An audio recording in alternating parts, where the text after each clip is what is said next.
இந்த 2024ல நம்ம எல்லாருமே கோல்ஸை செட் பண்ணி அதை நோக்கி நம்ம வேலை செஞ்சுட்டு இருக்க இந்த டைமில் நமக்கு ஒரு பெரிய எதிரியாக இருக்குது என்ன அப்படின்னா நம்மளோட சோம்பேறித்தனம், விச் இஸ் லேசினஸ். இந்த ஒரு லேசினஸை நம்ம எப்படி கில் பண்ணுறது, எப்படி ஓவர் கம் பண்ணுறது அப்படின்றத ஒரு 5 சிம்பிள் ஸ்டெப்ஸில் நான் உங்ககிட்ட ஷேர் பண்ணிக்க போகிறேன். With that being said, let's role the intro now.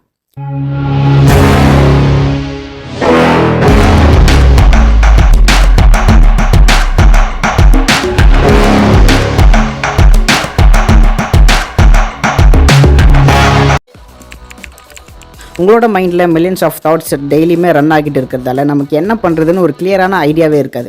இதை நம்ம ஓவர் கம் பண்ணுறதுக்கு ஃபஸ்ட்டு ஒரு நோட் எடுத்து உங்கள் மைண்டில் இருக்க எல்லா தாட்ஸுமே பேப்பரில் எழுதுங்க. அது உங்களோட இயர்லி கோல்ஸாக இருக்கலாம், மந்த்லி கோல்ஸாக இருக்கலாம், டெய்லி டாஸ்க் லிஸ்ட்டாக கூட இருக்கலாம். அது என்னவா வேணா இருக்கலாம். அதை நீங்கள் எழுதி வச்சுட்டிங்க அப்படின்னா உங்களோட மைண்டு நெக்ஸ்ட் என்ன பண்ணலான்னு ஒரு புது ஐடியாஸை ஜென்ரேட் பண்ணாமல் ஃபஸ்ட்டு அந்த டாஸ்க்கை ப்ரியாரிட்டைஸ் பண்ணிட்டீங்க அப்படின்னா அந்த டாஸ்க்கை எப்படி பண்ணுறது, அந்த டாஸ்க்கான பர்டிகுலர் ப்ராசஸில் அது வந்து ஃபோக்கஸ் பண்ண ஆரம்பிச்சிடும். ஸோ நமக்கு வந்துட்டு டிஸ்ட்ராக்ஷன் இருக்குது ஓரளவுக்கு நம்மளால் கம்மி பண்ண முடியும். இன்னும் நீங்கள் உங்களோட ப்ரைமரி டாஸ்க்கு ப்ரியாரிட்டி கொடுத்துட்டீங்க அப்படின்னா உங்கள் மைண்ட் ஃபோக்கஸ்டாக இருக்கும். பொதுவாகவே இந்த க்ரோத் மைண்ட் செட்டில் இருக்க பீப்புளுக்கு என்ன ப்ராப்ளம் வரும் அப்படின்னா எந்த டாஸ்க்கை ஃபஸ்ட்டு பண்ணுறது, இப்போ எதுக்கு ப்ரியாரிட்டி கொடுக்குறது அப்படின்றது தான். ஃபார் எக்ஸாம்பிள், நீங்கள் ஒரு பெரிய ஆண்டர்ப்ரனர் ஆகணும்னு நினைக்கிறீங்க அப்படின்னா கூடவே ஒரு யூடியூப் சேனலும் ஸ்டார்ட் பண்ணலாம் அப்படின்னு யோசிச்சிருக்கீங்களா? இப்போ உங்களோட ப்ரைமரி டாஸ்க் வந்து பிஸ்னஸ் க்ரோத்துக்காக நீங்கள் டெய்லி பண்ணுறது தான். டெய்லி நீங்கள் ஒரு 8 hours ஒர்க் பண்ணுறீங்க அப்படின்னா அதில் கண்டிப்பாக 70% ஆஃப் தி டைம் வந்து நீங்கள் இதில் ஸ்பெண்ட் பண்ணணும். ரிமைனிங் இருக்க 30% ஆஃப் தி டைமில் உங்கள் யூடியூப் சேனலில் நீங்கள் ஒர்க் பண்ணிக்கலாம்.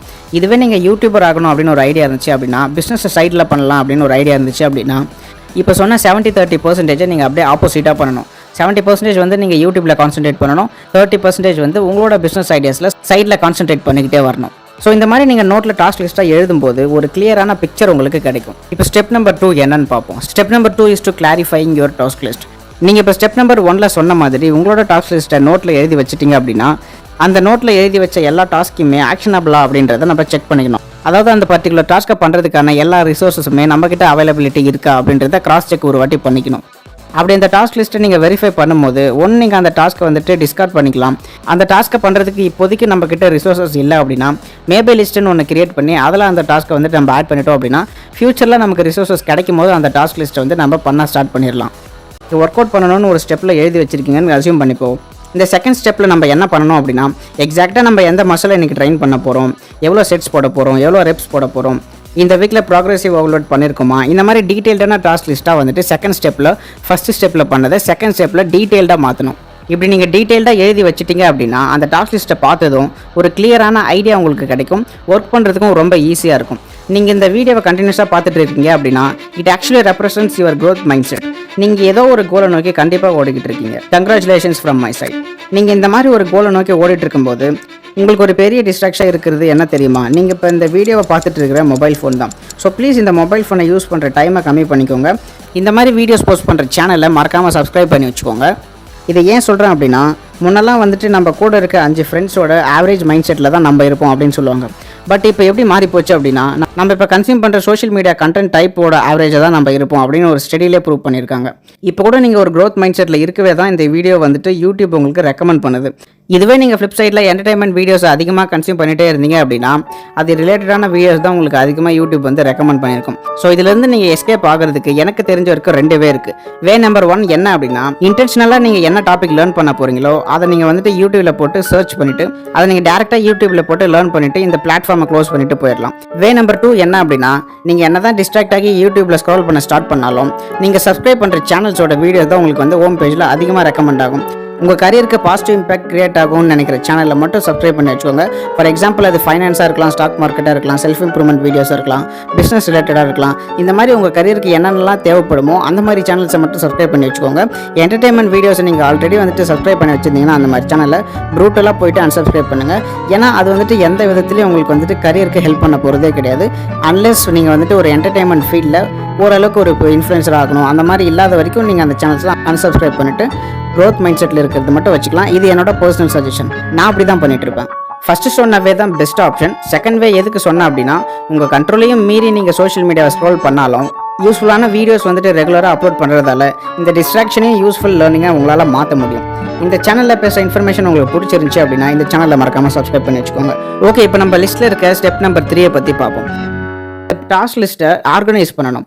அதாவது என்ன சொல்ல வரேன் அப்படின்னா ஃபார் எக்ஸாம்பிள் நீங்கள் இப்போ ஒர்க் அவுட் பண்ணணும், பிஸ்னஸ் ஐடியாஸில் ஒர்க் பண்ணணும், ஃப்ரெண்ட்ஸோட டைம் ஸ்பெண்ட் பண்ணணும்னு நிறைய டாஸ்க் போட்டிருந்தீங்க அப்படின்னா இப்போ அதை எதை எப்போ பண்ண போகிறோம் அப்படின்றத கம்ப்ளீட் டைமோட நீங்கள் வந்து மென்ஷன் பண்ணணும்.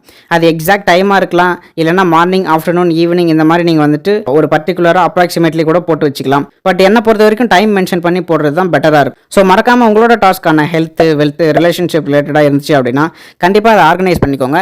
எந்த டைமில் என்னென்ன பண்ண போகிறோம் அப்படின்றது உங்களுக்கு தெரிஞ்சால் மட்டும்தான் அந்தந்த டைமில் அதை கரெக்டாக பண்ண முடியும். நம்ம டாஸ்க் லிஸ்ட் போடுறது வேறு விஷயம், பட் அதை ஃபாலோ பண்ணணும் அப்படின்னா உங்களுக்கு பிடிச்ச மாதிரி காலையில் ஏஞ்சோடனே சில பேருக்கு ஒர்க் அவுட் பண்ண பிடிக்கும், சில பேருக்கு பிடிக்காது. சில பேருக்கு ஏஞ்சோடனே ஒர்க் பண்ணலான்னு தோணணும், சில பேருக்கு வந்து பிடிக்காது.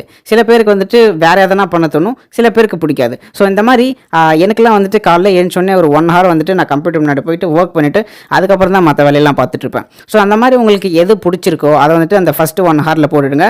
அண்ட் செகண்ட், நமக்கு என்ன தான் வந்துட்டு கஷ்டமாக இருந்தாலும் மற்ற டாஸ்க் எல்லாமே உங்களுக்கு பிடிச்ச மாதிரி ப்ரியாரிட்டைஸ் பண்ணி போட்டுட்டிங்க அப்படின்னா ஒரு ஆர்கனைஸ்டாக இருக்கும்போது நமக்கு கண்டிப்பாக ஒர்க் மேலே ஒரு லவ் வரும். ஓகே, இப்போ நம்ம ஸ்டெப் நம்பர் 4 என்னன்னு பார்க்கலாம். நீங்கள் என்ன தான் உங்களோட ப்ரைமரி அண்ட் செகண்டரி டாஸ்க்னு பிரித்து அதை கிளாரிஃபை பண்ணி ஆர்கனைஸ்டாக எழுதினாலும் அந்த டாஸ்க் லிஸ்ட்டை daily R weekly once review பண்ணுறது ரொம்பவே அவசியமான விஷயம். பிகாஸ் நீங்கள் உங்களோட டாஸ்க்ஸை ட்ராக் பண்ணால் தான் உங்களோட டாஸ்க் எவ்வளோ முடிஞ்சிருக்கு, எவ்வளோ அக்கம்ப்ளிஷ் பண்ணியிருக்கீங்க, எவ்வளோ பெண்டிங் இருக்குது, கிரியேட் பண்ண டாஸ்க்கை ஒழுங்காக பண்ணுறோமா, எவ்வளோ ஸ்பீடில் போயிட்டுருக்கோம், இல்லை ப்ராக்ரஸ் ஸ்லோவாக இருக்கா, ஸ்பீடாக இருக்கா, கரெக்டாக போயிட்டுருக்கோமா அப்படின்ற ஒரு கம்ப்ளீட் டேட்டா அனாலிசிஸ் உங்களுக்கு வந்து கிடைக்கும். ஸோ இந்த மாதிரி நீங்கள் அனலைஸ் பண்ணுறதால உங்களோட ப்ராக்ரஸை நீங்கள் வந்து ட்ராக் பண்ண முடியும். ஸோ ட்ராக் பண்ணிட்டே வந்தீங்க அப்படின்னா உங்களோட கோல்ஸ் அச்சீவ் பண்ணுறதுக்கு ரொம்பவே ஹெல்ப்ஃபுல்லாக இருக்கும். ஸோ நம்ம என்ன பண்ணுறோன்றது முக்கியம் இல்லை, அதை கரெக்டாக பண்ணிட்டு இருக்கோமா அப்படின்றத கண்டிப்பாக ட்ராக் பண்ணி ஆகணும். ஓகே, இப்போ நம்ம ஸ்டெப் நம்பர் 5 பற்றி பேசுவோம். ஸ்டெப் நம்பர் 5 என்ன அப்படின்னா எங்கேஜ் அண்ட் டேக் ஆக்ஷன். நீங்கள் இப்போ முன்னாடி சொன்ன 4 ஸ்டெப்ஸை ஃபாலோ பண்ணியிருந்தீங்க அப்படின்னா உங்களுக்கு ஆக்ஷன் எடுக்கிறது ரொம்ப ஈஸியாக மாறிடும். இப்போ இந்த 4 ஸ்டெப்ஸை ஃபாலோ பண்ணீங்க அப்படின்னா 90% ஆஃப் தி பீப்புள் வந்துட்டு சூப்பராக இந்த 4 ஸ்டெப்ஸை வந்து ஃபாலோ பண்ணுவாங்க. ஆனால் ரிமைனிங் இருக்க 10% ஆஃப் தி பீப்புள் மட்டும்தான் ஆக்சுவல் ஆக்ஷன் வந்து எடுப்பாங்க. இந்த உலகத்தில் இருக்க சக்ஸஸ்ஃபுல் பீப்புள் கிட்ட நம்ம போயிட்டு உங்களை மாதிரி எப்படி சக்ஸஸ்ஃபுல்லாக ஆகுறது அப்படின்னு கேட்டோம் அப்படின்னா அது ரொம்ப கஷ்டம். கன்சிஸ்டன்சி வேணும். மோனோட்டோனஸான டாஸ்க்கை நம்ம ரிப்பீட்டடாக பண்ணுற மாதிரி இருக்கும். கிரேட் ஃபுட்பால் பிளேயரை நான் ரொனால்டோ கிட்ட கேட்கும்போது கூட நான் உங்களுக்கு ஹவு டு பிகம் லைக் ரொனால்டோன்னு ஒரு கிளியர் மேப்பே கொடுக்குறேன், பட் இருந்தாலும் உங்களால் ரொனால்டோ மாதிரி ஆகிறது ரொம்ப கஷ்டம் அப்படின்ற மாதிரி சொல்லியிருப்பாரு. ஸோ அவர் ஏன் அப்படி சொல்கிறாரு அப்படின்னா ஆக்சுவலாக நம்ம வந்துட்டு இந்த மாதிரி நான் பிஸ்னஸ் பண்ண போகிறேன், இதை பண்ண போகிறேன், அதை பண்ண போகிறேன்னு பேசுகிறது வந்து ஈஸி, பட் செயலில் காட்டுறது ரொம்பவே கஷ்டம். இந்த மாதிரி வீடியோ பார்க்குறது கூட இப்போ ஈஸியாகி போச்சு. நானும் க்ரோத் மைண்ட் செட்டில் இருக்கேன் அப்படின்னு சொல்லிட்டு இந்த மாதிரி வீடியோஸை கன்சியூம் பண்ணுறது மட்டும் நம்மளை வந்துட்டு ஆக்சுவல் க்ரோத்தை வந்துட்டு கண்டிப்பாக அதை எடுத்துன்னு வர போகிறது கிடையாது. ஸோ நம்ம ஃபிசிக்கல் ரியாலிட்டியாக நம்மளோட ட்ரீம்ஸை மாற்றினா மட்டும்தான் நம்மளோட டிசைருக்கான ஒரு ஃபுல்ஃபில்மெண்ட் வந்து கிடைக்கும். ஸோ இந்த வீடியோஸை கன்சியூம் பண்ணுறது ரொம்பவே ஒரு பெஸ்ட்டான ஆப்ஷன். பட் இதை கன்சியூம் பண்ணுறது மட்டும் இல்லாமல் 90% ஆஃப் தி பீப்புள் வந்துட்டு கன்சியூம் பண்ணிவிட்டு நானும் க்ரோத் மைண்ட் செட்டில் இருக்கேன் அப்படின்னு சொல்லிட்டு நினச்சிட்டு போயிடுவாங்க. பட் ரிமைனிங் இருக்க 10% ஆஃப் தி பீப்புள் மட்டும் தான் ஆக்சுவல் ஆக்ஷன் வந்து எடுப்பாங்க. ஸோ நீங்கள் வந்துட்டு 90% ஆஃப் தி பீப்புள் மாதிரி இருக்க போகிறீங்களா, இல்லை 10% ஆஃப் தி பீப்புள் மாதிரி சக்ஸஸ்ஃபுல்லாகவும் டூவர்ஸாக இருக்க போகிறீங்களா அப்படின்றத கமெண்ட் செக்ஷனில் சொல்லுங்கள். ஸோ நெக்ஸ்ட் வீடியோவில் பார்ப்போம். Catch you on the flip side. Take care.